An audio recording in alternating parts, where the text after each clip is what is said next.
Так, всем привет от солнечного Кавказа. Я нахожусь в Абхазии, в городе Сухуми.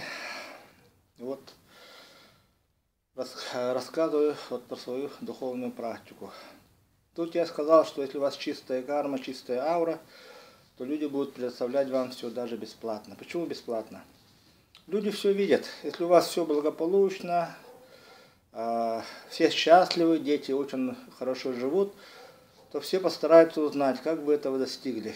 И они на это ничего не пожалеют, потому что все хотят счастья, все хотят благополучия. Будут бегать за вами и просить вас научить этому. Вот, поэтому, когда человек чистая аура, чистая карма, то общество начинает работать на него. Он перестает быть рабом и слугой общества. Дальше. Как очищать ауру? Это очень просто. Аура очищается, когда мы двигаем позвоночник, двигаем все суставы. Все суставы, позвоночник являются магнитами, которые берут прану из воздуха и накачивают ауру. Вот про это знают все древние народы. Если возьмите вот бушменов Африки, масаи Африки, индейцы Амазонки, папуасы Новой Гвинеи. Когда они собираются на охоту, они все очень сильно пляшут. Дергаются всеми членами, очень активно они танцуют и двигают бедрами. Это они увеличивают свою ауру. Когда сильная аура, человеку идет автоматически удача. Поэтому вот все древние народы, которые ближе к природе, они это прекрасно знают и начинают прыгать, плясать вокруг огня, усиливать свою ауру. То есть, если мы хотим усилить свою ауру, мы должны двигаться активно. Но я движение еще покажу. Теперь чистая карма. Как она достигается? Чистая карма, когда у человека чистая аура, и у человека, когда работают верхние чакры. Сердечная, это вот, которая горловая, третий глаз и макушка, сахасрара.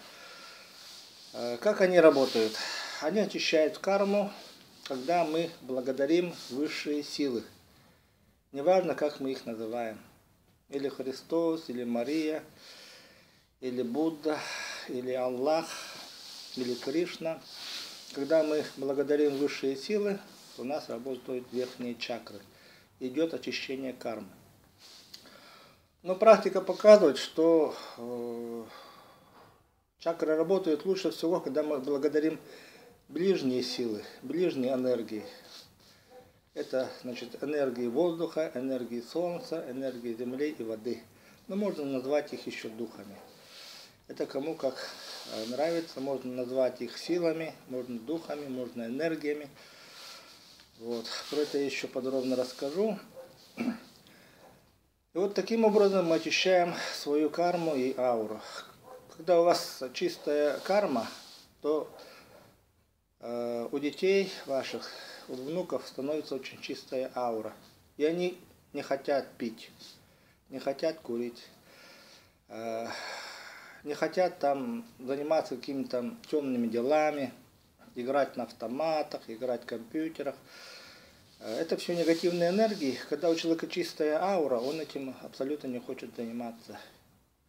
Когда чистая, сильная аура у детей, а эту ауру должен делать родитель, через очищение своей кармы, то дети очень жизнерадостны, жизнь у них энергии бьет ключом, они ведут себя очень позитивно, и у них все получается.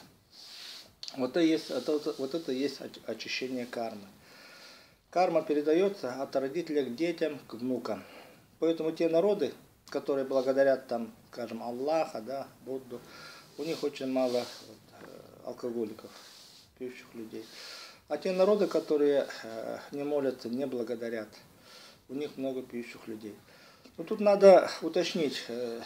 Люди молитву понимают как просьбу у высших сил. Это абсолютно неправильно. Когда мы просим высшие силы, это называется просить милостыню. А просить милостыню — это всегда очень негативные энергии. Человек должен только чисто благодарить высшие силы и ничего не должен просить. Еще раз говорю, когда мы просим, мы выделяем грязные, низкие энергии. Энергии нищего человека, который просит милостыню. Человек — это есть генератор, человек есть завод, он может выделять любые энергии. Лучше выделять, конечно, очень чистые энергии, а мы их выделяем, когда мы благодарим высшие силы и желательно вот те силы, которые нас окружают, то есть энергии солнца, воздуха, воды и земли.